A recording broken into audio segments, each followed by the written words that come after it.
गैर मुनक़सिम भारत के राजा मेरे ख्वाजा, अविभाजित भारत के राजा मेरे ख्वाजा। हमारे भारत की तकसीम हुई है, ख्वाजा का भारत थोड़ी बटा है। गैर मुनक़सिम भारत के राजा मेरे ख्वाजा, अविभाजित भारत के राजा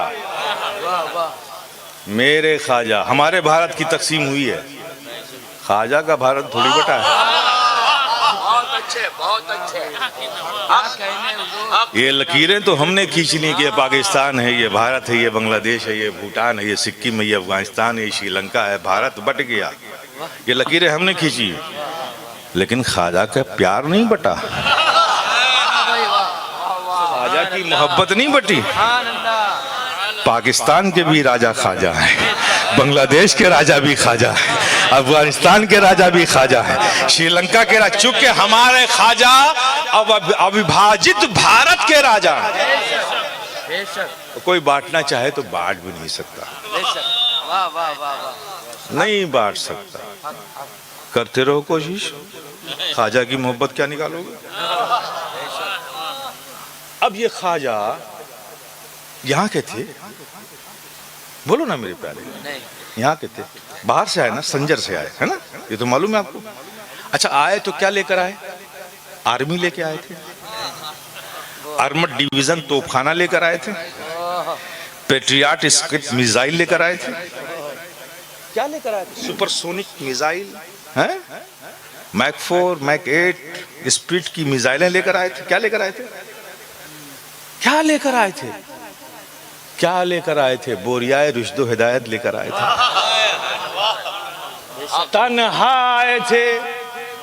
कमाल की बात है, इंतखाब भी फरमाया तो क्या फरमाया, ऐसे मुल्क में ऐसी जमीन पर आए जहां के राजा से खुद वहां की जनता बड़ी पीड़ित थी। ऐसे क्रूर राजा के शासन में आए, क्या लेकर आए? कुछ नहीं, तन्हा है। मेरे प्यारे देखो, अब जरा मुझे बताओ, कोई जानने वाला था ख्वाजा का? कुछ समझने वाला भी था ख्वाजा को? कोई पानी भी पूछने वाला था? कोई रिश्तेदार था क्या यहाँ पे? कोई नहीं, सब अजनबी। और ऐसे जालिम बादशाह की जमीन पर आए, वेश अलग, भूषा अलग, जबान अलग, भाषा अलग, सब अलग। और आए, एक मैदान देखा आपने, बोरियाए रुश्दो हिदायत बिछाया, उसी पर बैठ गए। सुबह हुई, ऊंट की एक रेवड़ उस मैदान में आई और एक चरवाहा जो ऊंट को चराता था, उसने ऊंटों को बिठाया। देखा कि मैदान के किनारे पर कोई बैठा हुआ है, करीब गया, ऊपर से नीचे तक देखता रहा कि ये हम में से तो नहीं है, ये तो लगता है कहीं बाहर से आए हैं, लेकिन वो देखता जा रहा है।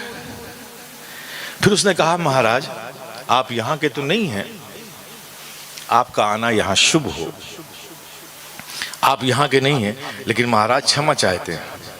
नजर पड़ते ही अदब उसमें आ गया। ये कैसे बेअदब है कि हजारों लोगों को फैजान पाते देख रहे, फिर भी अदब नहीं आ रहा है।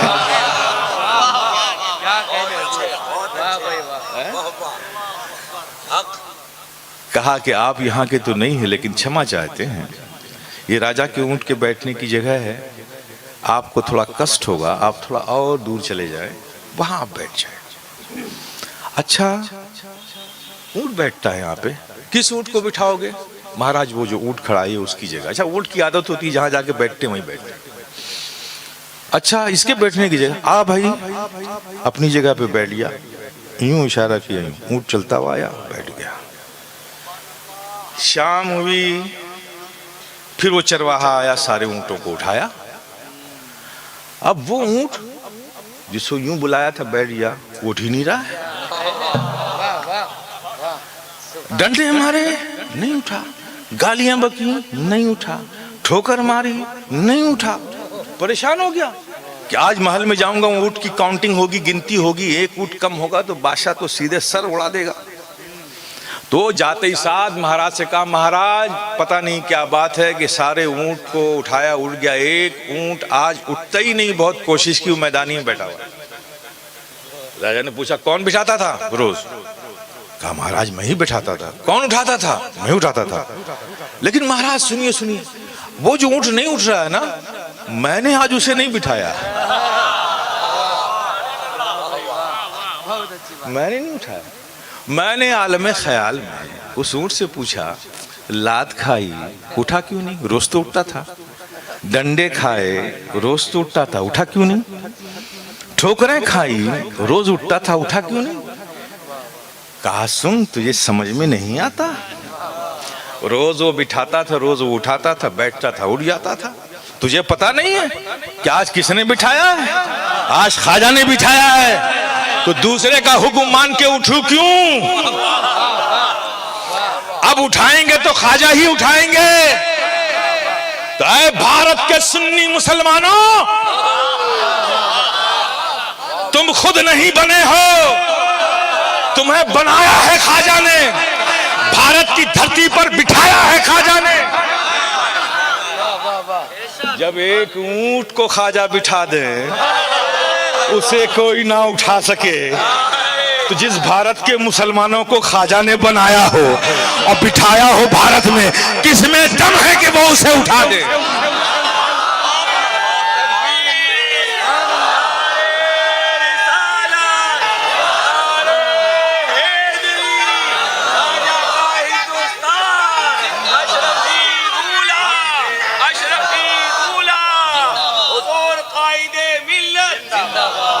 भारत के सुन्नी मुसलमानों,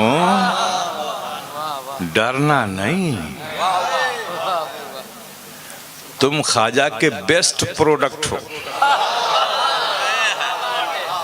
बड़ी मेहनत से बनाया है ख्वाजा ने हमें, घर छोड़ा तो बनाया है, वतन छोड़ा तो बनाया है, खेशो अकारिब को छोड़ा तो बनाया है, सफर की सऊबतें उठाई हैं तो बनाया है, भूखे प्यासे रहकर संजर से भारत का सफर किया है तो बनाया है, यहाँ आके अजनबियत के माहौल में रहे तो बनाया है। बड़ी मेहनत से बनाया है। और ज़ाब्ता यही है कि आप कोई चीज मेहनत से बनाओ, उसे कोई तोड़ेगा तो तोड़ने दोगे क्या? बोलो ना, जितनी ताकत है रोकोगे ना, जितनी ताकत है रोकोगे ना। तो भारत के सुन्नी मुसलमानों, हमेशा दिमाग में रखना, ये ख्वाजा ने बनाया है और बहुत मेहनत से बनाया है, ख्वाजा ने बिठाया है भारत में। तुम फिक्र मत करो, जिसने तुम्हें बनाया है उसको तुम्हारी ज्यादा फिक्र है। इसीलिए तो मैं कहता हूं कि भारत का सुन्नी मुसलमान भारत ही में बना है, भारत ही में रहेगा। और दो चीजें बड़ी इंपॉर्टेंट हैं हमारे लिए। पहली चीज जो हमारे बका और वजूद की जमानत है, वह है बुजुर्गों का, औलिया का फैजान। और दूसरी चीज भारत का संविधान। पहला औलिया का फैजान और दूसरा भारत का संविधान। फैजान तो उनके इख्तियार में है, संविधान तो हम सबका है, इसको बचाना भी है ना। तो कोई फिक्र करने की जरूरत नहीं है, कोई गम खाने की जरूरत नहीं। जिसके माल हो उसको बहुत फिक्र है, तुम्हारी बहुत फिक्र है। परेशान मत हो मेरे प्यारे, ये मेरे भारत जो है अजीम भारत है। और याद रखो मेरे प्यारे सुन्नी मुसलमानों, हमें फख्र है तहदीस नेमत के तौर पे, बतौर फख्र मुबाहात हम ये कहते हैं कि हम लोग बहुत ही खुशनसीब हैं। क्यों? इसलिए कि हम भारतीय निवासी हैं। ये प्राउड, हमें इस बात का फख्र है कि हम भारतीय हैं, भारत के नागरिक हैं, हम उस जमीन पर रहते हैं। हज़रात सुनिएगा, क्यों? हमारे लिए इस रुए जमीन पर जो हरम काबा है, जो हरम नबवी है, उसके बाद वो सबसे अफजल, उससे ज्यादा अफजल हमारी नजरों में कोई जमीन नहीं। उसके बाद हमें अपने वतन से ज्यादा मोहब्बत है। हम किसी मुल्क से मोहब्बत नहीं करते भाई। सऊदिया एक मुल्क है, अपने मुल्क है, ठीक है। हमारी सारी मोहब्बत तो उस हरम मक्का से है। हमारी सारी मोहब्बत का ताल्लुक तो हरम मदीना से है, उस खित्ते ज़मीन से है जो हरम में आती है, उस खित्ते ज़मीन से है जो हरम मक्का में आती है। बाकी से जाए हमसे क्या मतलब। उसके बाद हमें मोहब्बत है तो अपने वतन से मोहब्बत है, भारत से मोहब्बत है। क्यों? क्यों? इसलिए मैं कहूंगा कि इससे कभी इख्तिलाफ ना करना, भारत के हमेशा वफादार बन के रहना। भारत का संविधान किसी की इजारादारी नहीं है। भारत के 140 करोड़ भारतीयों का एक अमानत है। इस अमानत की हमें रक्षा भी करनी है और इसे मानना भी है। कानून को मानना भी है, संविधान को मानना भी है, एक्ट को मानना भी है, भारत को मानना है। और इस पे हमें खुशी होती है और खुशी होनी चाहिए। क्यों हमें भारतीय होने पर खुशी महसूस होती है? क्यों? आओ मैं तुम्हें भी खुश करता हूं। आपने सुना होगा उलमा से कि अल्लाह ने हजरत आदम का मुजस्समा बनाया, अनासरे अरबा का पैकर एक तैयार किया, फिर उसमें रूह डाली। कुछ देर बाद रूह पलट कर वापस आ गई। क्यों वापस आ गई? मौला बड़ा अंधेरा है, कैसे रहूं? अच्छा अंधेरा है तो वो नूर जो अपने कुर्बे खास में रखा था अल्लाह ने, उस नूर को उठाया, पेशानी आदम पर रख दिया, फिर रूह को हुक्म दिया अब जा अंदर। रूह अंदर गई, उस नूर की रोशन से बातिन रोशन हुआ, रूह को करार मिल गया, ठहर गई, है ना। अब मुझे बताओ हज़रत आदम को कहां उतारा अल्लाह ने? ये भारत तो अभी बटा है ना। उस वक्त तो ये भारत महाद्वीप था, एक ही जमीन थी, बर्रे सगीर, उसमें श्रीलंका भी आता था। तो हज़रत आदम कहां उतरे? भारत में। कहां उतरे? भारत में। किसी भी जमीन पर अब उतार देता, लेकिन उतारा कहां? भारत में। जब भारत में उतारा तो अब ईमानदारी से ये भी बता दो, सिर्फ हजरत आदम आए?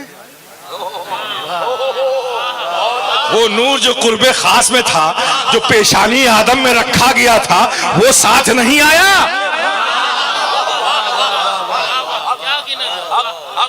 तो मेरे प्यारे, हमें नाज है कि हम भारतीय हैं, इसलिए कि अल्लाह के प्यारे हबीब आका मौला के नूर का नुज़ूल भारत में हुआ और ज़ुहूर मक्का में हुआ।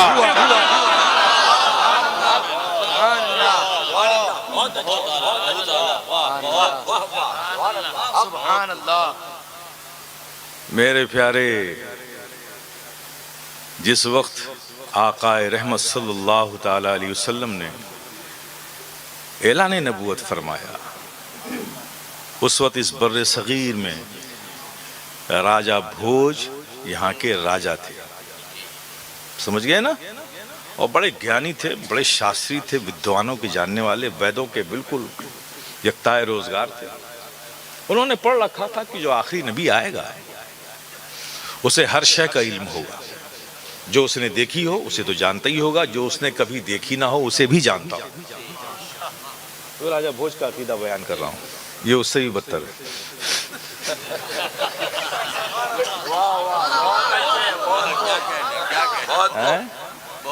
बहुत अच्छा है। जिसको ना भी देखा होगा उसे भी जानते हो। तो उसने अपने एक खास वजीर को, जो बड़ा नौजवान था और राजनीति का बड़ा चाणक था, मैं आज के चाणक की बात नहीं कर रहा हूँ,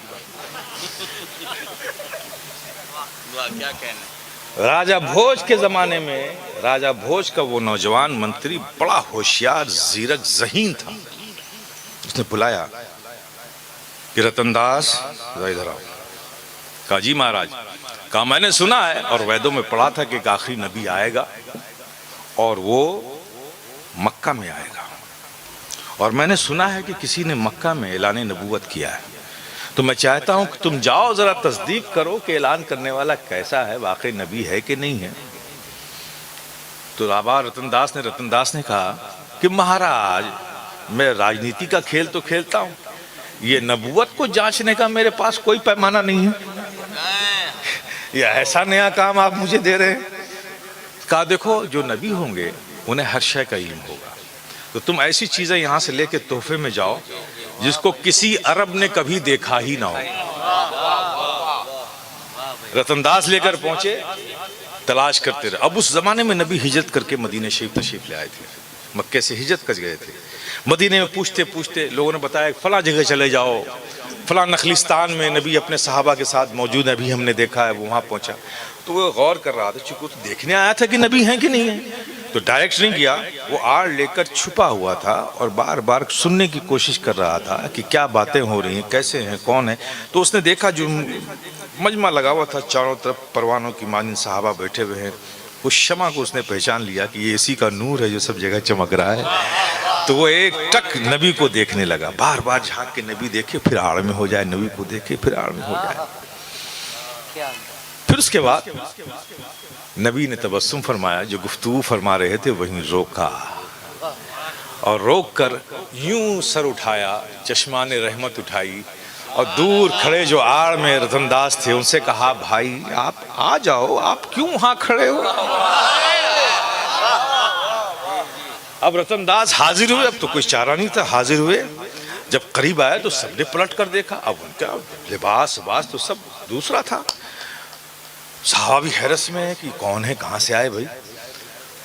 तो आका मुस्कुराते हैं, मुस्कुराकर आका ने पूछा, क्या पूछा मालूम है, हिंद से आए हो। खुदा की ये तबस्सुम जो सरकार ने फरमाया, हिंद से आए हो, मुस्कुराकर फरमाया, ये क्या वजह है कि सारे औलिया कराम ये अरब से इधर ही क्यों आए, यूरोप क्यों नहीं गए। क्या यूरोप को हिदायत की जरूरत नहीं थी, तबलीग की जरूरत तो वहां भी थी।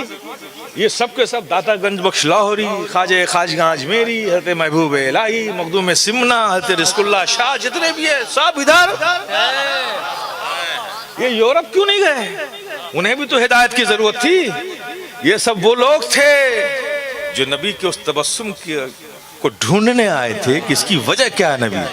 और आज मेरे प्यारे शायद उस वक्त सहाबा हिंद कहकर नबी ने जो मुस्कुराकर हिंद किया उस तबस्सुम को न समझ सके हों, लेकिन आज भारत का 22 करोड़ मुसलमान आका के तबस्सुम की खैरात लिए हुआ चमक रहा है। नबी उस वक्त देख रहे थे कि ये उस जमीन से आया है जहां मेरे गुलामों की तादाद 22 करोड़ होने वाली है। मेरे प्यारे, ये है मेरा भारत महान, मेरे ख्वाजा का भारत है महान, और मेरा भारत अनडिवाइडेड भारत है। लकीरें खींचकर कुछ मुल्क अलग हो गए, ठीक है, उन्हें उनका मुल्क मुबारक हो, लेकिन जो है भारत वो हमारा भी है, हमारा है। हमें इस पर नाज है कि हमें यहाँ अकेला नहीं छोड़ा गया। हमें दस्तगिरी करने के लिए ख्वाजा खाजगा मौजूद हैं, हज़रत रिज़्क़ुल्लाह शाह मौजूद है। जिस ज़मीन पर जिस शहर में चले जाओ कोई न कोई अल्लाह का नेक वली बंदा हमारी दस्तगिरी के लिए मौजूद है। जब इतने सरपरस्त मौजूद हैं तो तुम्हें गम किस बात का है, गम में पड़ते क्यों हो। हर अजनबी को समझ लेते हो पहुंचा हुआ है। अरे कहाँ पहुंचा हुआ है, ये कहाँ पहुंचा हुआ है, कहाँ पहुंचा रहे हो तुम हैं? चिलम में भर के गांजा पीने वाले को पहुंचा हुआ बता रहे हो। क्या तमाशा बना रखा है तुमने दीन का है? लंबी जटाएं रख ली, कुंडल कमंडल पहन लिया, पहुंचा हुआ है। अरे ये औलिया कराम का आस्ताना क्या तुम्हारे लिए काफी नहीं है? वाह वाह, बहुत अच्छे, बहुत अच्छे। जो मर्जाए खलायक बना हुआ है तुम इनके उनके पीछे भागते हो। तो भागो, अगर भागना ही तुम्हारा मुकद्दर है तो भागते रहो। मैं ना भागो इसके लिए तो ये इंतजाम किया गया था कि हर जगह अल्लाह के दोस्त बंदे आराम कर रहे हैं। लेकिन अगर तुम्हें उन इंतजाम से सेटिस्फेक्शन नहीं है तो तुम्हारा मुकद्दर है, भागते रहो। मेरे प्यारे, अपने आप को, अपनी फिक्र को सही करो। ये औलिया इकराम का मकाम बहुत बड़ा है। जब ख्वाजा ने हमें बनाया है, भारत में हमें बिठाया है, हम ख्वाजा के हैं, ख्वाजा हमारे हैं, तो मेरे प्यारे फिर तय करो, फिर तय करो। आज अभी छठी शरीफ आ रही है, तय करो और मुझे बताओ, अपनों को कोई भीख देता है क्या? वाह वाह, क्या कहने, क्या कहने। जब ख्वाजा हमारे बनाया है उन्होंने हमें और हम ख्वाजा के, तो अपनों को कोई भीख देता है? बाप अपने बेटे को भीख देता है? आप बोलो ना। बाप अपने बेटे को तो इनाम देता है, भीख तो गैरों को दी जाती है। तो ये भिखारियों की लिस्ट में आप क्यों खड़े हो जाते हैं? ये भिखारियों के सफ में आप क्यों खड़े हो जाते हैं? बाप बेटे को भीख देता है, बेटा बाप को भीख देता है, ये है आपके यहाँ दस्तूर? नहीं है ना। तो जब ख्वाजा के हम हैं और हमारे हैं ख्वाजा, बनाया हमें ख्वाजा ने है, तो ख्वाजा से भीख मांगेंगे हम? नहीं, हम तो नहीं मांगेंगे, हम तो नहीं मांगेंगे, हम तो इनाम लेंगे, हम तो इनाम लेंगे। लेकिन इनाम लेने के लिए भी जरूरी है, आपके दो बेटे हैं, एक स्कूल में फेल हो जाए, एक पास हो जाए, बेटा आपका है, इनाम किसे दोगे? दोनों को कि एक को? क्योंकि इनाम तो खुश होकर दिया जाता है ना, इनाम तो खुश हो। बेशक तुम ख्वाजा से इनाम लो और तय कर लो कि ख्वाजा अब हम भीख नहीं लेंगे, भीख तो गैरों को दी जाती है, हम तो आपके अपने हैं, हमें इनाम चाहिए। तो आवाज आएगी, देने से इनकार कौन करता है? इनाम के लायक तो बन जा, इनाम तो खुश होकर दिया जाता है, मुझे खुश तो कर। ये कैसी खुशी दे रहा है मुझे कि शाहजहानी मस्जिद में जमात खड़ी है, नमाज हो रही है, तू वहां छोड़कर जमात को मेरे पास आकर फरियाद कर रहा है। कैसा नादान है कि मेरी नजर उन नमाजियों की तरफ होगी कि जो नमाज छोड़कर मेरे यहाँ आए उनकी तरफ होगी।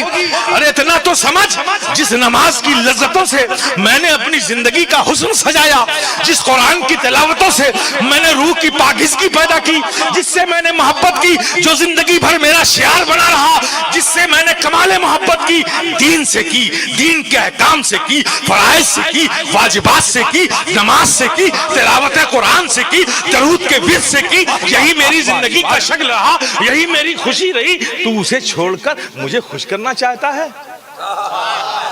वाह वाह वाह वाह। अरे मेरी नजर इस वक्त शाहजहानी मस्जिद में खड़े हुए मेरे उन गुलामों पर है जो रब की बारगाह में सर झुका रहे हैं। अरे यहाँ क्यों आया है? पहले वहां जा, वहां जाकर रब की बारगाह में सजदा कर, नमाज पढ़, फिर आ मेरे पास, फिर देख मैं तुझे इनाम देता हूँ कि नहीं। सुभान अल्लाह, सुभान अल्लाह। नारे तकबीर, नारे रिसालत, नारे हैदरी, फैजाने सरकारे गरीब नवाज, हुजूर कायदे मिल्लत, मसलके आला हजरत। और ये बात मिलने की, मिलता तो सबको है, भीख मिलती है। और याद रखो, भीख जो मिलती है ना, उस पर गुजर बसर होता है, कमाल नहीं पैदा होता। और जब इनाम कोई देता है तो इनाम देने वाला लेने वाले की हैसियत